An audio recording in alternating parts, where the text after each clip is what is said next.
So hi friends, welcome to our channel. So Akhanda 2 అనేటువంటి cinema Akhanda 1కి సీక్వెల్గా వస్తున్నటువంటి సినిమా. సో ఈ సినిమా బాలయ్య బాబు గారి కెరియర్లో, బోయపాటి గారి కెరియర్లో అంటే వాళ్ళిద్దరి కాంబినేషన్లో 4వ చిత్రంగా వస్తుంది. సో గతంలో వాళ్ళు బ్లాక్ బస్టర్స్ సింహ, లెజెండ్, అఖండ తర్వాత వస్తున్నటువంటి చిత్రం ఇది.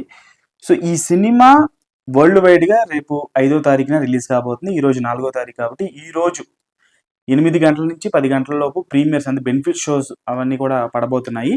సో దానికి సంబంధించి తెలంగాణ నుంచి జీవో వచ్చింది, ఆంధ్ర నుంచి కూడా జీవో వచ్చింది. అలాగే దాని మీద కొన్ని కాంట్రవర్షియల్ ఎలిమెంట్ కూడా వచ్చింది. అంటే ఈ సినిమా అసలు రిలీజ్ అవుతుందా అవ్వదా, ఎందుకంటే చాలా లేట్గా 1 డే బిఫోరే ఆంధ్రాకి సంబంధించినటువంటి బుకింగ్స్ ఓపెన్ అయ్యాయి.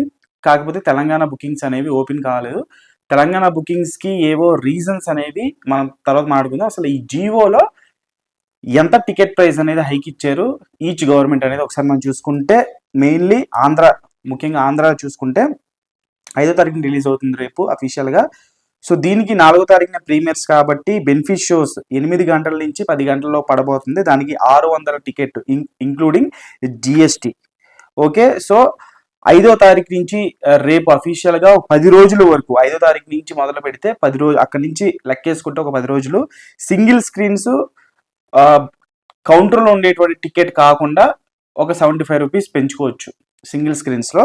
అలాగే మల్టీప్లెక్స్లో 100 రూపీస్ పెంచుకోవచ్చు. సో ఇలాగా 5వ తారీఖు నుంచి వరుసగా 10 రోజుల వరకు కూడా పెంచుకునేటువంటి వెసులుబాటుని, హైక్స్ని ఇవ్వడం జరిగింది ఆంధ్రప్రదేశ్ ప్రభుత్వం. సో తెలంగాణ ప్రభుత్వం ఏ రకమైనటువంటి జీవో వచ్చినా అసలు ఎందుకు ఇది లేట్ అయింది అనేది ఒకసారి జీవో చెప్పేసిన తర్వాత నేను సోషల్ మీడియాలో కాంట్రవర్షియల్ ఇష్యూ గురించి మాట్లాడుకుందాం. ఈ సినిమాకి సంబంధించి అసలు ఎందుకు తెలంగాణలో బుకింగ్స్ పరంగా ఇంత లేట్గా రావడం జరిగింది పర్మిషన్ అనేది. సో ముఖ్యంగా జియో చూసుకుంటే ఆబ్వియస్లీ ఇప్పుడు 600 టికెట్ వాళ్ళు కేటాయించారు, ఆంధ్ర గవర్నమెంట్ కేటాయించినట్టుగానే. అంటే ఈ రోజు 4వ తారీఖు కాబట్టి 8 గంటలకి షో పడబోతుంది. సో దానికి 600 టికెట్ కేటాయించారు. సో రేపు 5 కాబట్టి రేపటి నుంచి అఫీషియల్గా వరల్డ్ వైడ్గా రిలీజ్ అవుతుంది కాబట్టి, సో ఆంధ్రాలో సింగిల్ స్క్రీన్స్లో రేపటి నుంచి 50 రూపాయల వరకు హైక్ ఇచ్చారు సింగిల్ స్క్రీన్స్. మల్టీప్లెక్స్ వచ్చేసి 100 రూపీస్ హైక్ ఇచ్చారు. సో ఇక్కడ సింగిల్ స్క్రీన్ మల్టీప్లెక్స్ ఎన్ని రోజుల వరకు హైక్ ఇచ్చారంటే 5వ తారీఖు నుంచి 7వ తారీఖు వరకు మాత్రమే, 3 రోజుల వరకు మాత్రమే తెలంగాణ ప్రభుత్వం దీనికి ఆ టికెట్స్ హైక్స్ అనేవి మీరు పెంచుకోవచ్చు. ఈ రకంగా సింగిల్ స్క్రీన్ 50 రూపాయలు, మల్టీప్లెక్స్ 100 రూపాయలు అనేది ఇవ్వడం జరిగింది. సో దీంట్లో వచ్చినటువంటి ఇన్కమ్ ఇంకో కండిషన్ కూడా పెట్టారు ఇక్కడ. తెలంగాణ ప్రభుత్వం ఏం కండిషన్ పెట్టారంటే ఈ సినిమాకి సంబంధించి 20% income movie artist welfare association, అంటే ఇండస్ట్రీలో పనిచేసినటువంటి వర్కర్స్ ఎవరైతే ఉంటారో వాళ్ళందరికీ కూడా ఇప్పుడు దీంట్లోంచి వచ్చినటువంటి 20% ఇన్కమ్ని ఆ వెల్ఫేర్ అసోసియేషన్ ఆ అకౌంట్కి వెయ్యాలి అనేటువంటి మంచి పనికి శ్రీకారం చుట్టారు తెలంగాణ ప్రభుత్వం. సో దానికి నిజంగా అప్రిషియేట్ చేయాలి మనం. సో ఇది ప్రతి సినిమాకి ఇలాగే ఉంచితే నిజంగా ఇండస్ట్రీలో ఉండేటువంటి వర్కర్స్ వాళ్ళందరికీ కూడా ఉపయోగపడుతుంది, వాళ్ళ వెల్ఫేర్కి ఉపయోగపడుతుంది, వాళ్ళ సంక్షేమానికి ఉపయోగపడుతుంది అని చెప్పేసి ఖచ్చితంగా చెప్పుకోవాలి. సో మనం ఇప్పుడు మాట్లాడుకోవాల్సినటువంటి విషయం ఏంటంటే, ప్యారలల్గా ఎందుకు ఆంధ్రాతో పాటు సమానంగా తెలంగాణలో బుక్ మై షోలో కావచ్చు, లేకపోతే రకరకాల బుకింగ్ సంబంధించిన ప్లాట్ఫామ్స్ కావచ్చు, ఎందుకు బుకింగ్స్ అనేవి ఓపెన్ కాలేదు అనేది సోషల్ మీడియాలో దీని గురించి ఏం మాట్లాడుకుంటున్నారంటే, ఈ సినిమాకి సంబంధించిన producers 14 reels entertainment. So 14 reels entertainment వాళ్ళు ఏరోస్ ఇంటర్నేషనల్ అని చెప్పేసి ఇంకో ప్రొడక్షన్ అవుతుంది, వాళ్ళకి 28 కోట్ల రూపాయలు ఇవ్వాలి, అందుకని చెప్పేసి వాళ్ళు కోర్టు కేసు వేశారు. అందుకనే ఇప్పుడు ఈ సమయంలో ఆపేరు అనేది చాలా గట్టిగా వినిపించింది సోషల్ మీడియా. అది ఎంతవరకు నిజమో ప్రొడ్యూసర్స్ దగ్గర నుంచి క్లారిటీ రాలేదు, సోషల్ మీడియాలో బజ్ వరకు మాత్రమే వినిపిస్తుంది. సో అందుకని చెప్పేసి తెలంగాణకి సంబంధించిన జీవో దానివల్లే లేట్ అయింది అనేటువంటి మాటలు అయితే చాలా గట్టిగా వినిపించాయి. సో ఫైనల్లీ అయితే జియో అయితే వచ్చేసింది, రేపు సినిమా రిలీజ్ అవుతుంది. ఈ రోజు ముందు రోజు ప్రీమియర్స్ ప్రతి సినిమాకి పడినట్టుగానే బెనిఫిట్ షోస్ అనేవి కూడా ఈ రోజు పడబోతున్నాయి.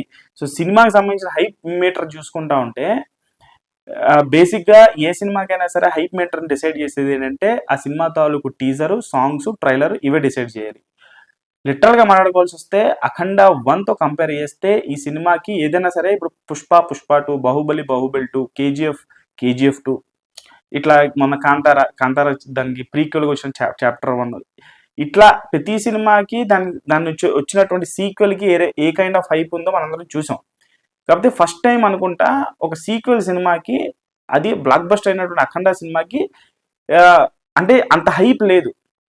ఎందుకు లేదంటున్నానంటే, రిలీజ్ చేసినటువంటి కంటెంట్లు అనుకున్న స్థాయిలో వ్యూవర్షిప్ అనేది రాలా. 4 ఇయర్స్ బ్యాక్ రిలీజ్ అయినట్టు అఖండ 1 ట్రైలర్ వ్యూస్ చూసుకుంటే మీకు 40 మిలియన్ వ్యూస్ ఉంది. 4 సంవత్సరాల క్రితం రిలీజ్ అయిన ట్రైలర్ వ్యూస్ను కూడా ఇది క్రాస్ చేయలేకపోయింది. అది 40 మిలియన్ వ్యూస్ ఎప్పుడు 4 ఇయర్స్ బ్యాక్ వచ్చింది.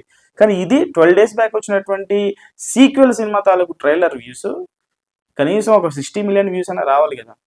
సో అప్పుడే కదా మనం ఆ హైప్ని మ్యాచ్ చేయాలంటే వ్యూవర్షిప్ కూడా పెరగాలి కదా. సో కంటెంట్కి వ్యూవర్షిప్కి సంబంధం ఉండదు.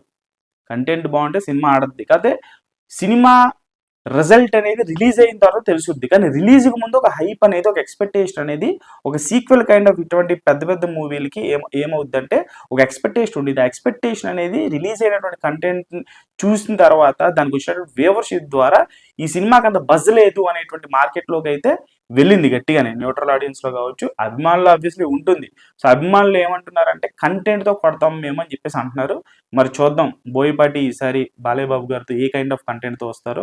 అఖండ 1 మనం చూసాం. సో అఖండ తాండవం అని చెప్పేసి ఏ కైండ్ ఆఫ్ తాండవం బాలయ్య బాబు గారితో చూపిస్తారో రేపు థియేటర్స్లో అనేది చూడాలి. న్యూట్రల్ ఆడియన్స్లోకి రేపు సినిమా రిలీజ్ అయిన తర్వాత ఏ రకంగా దాన్ని తీసుకుంటారో అనేది వేచి చూద్దాం. సో సినిమా చూసిన తర్వాత నేను కూడా సినిమా గురించి రివ్యూ చెప్తాను. So stay tune for more updates. Channel like చేయండి, షేర్ చేయండి, కామెంట్ చేయండి, సబ్స్క్రైబ్ చేసుకోండి.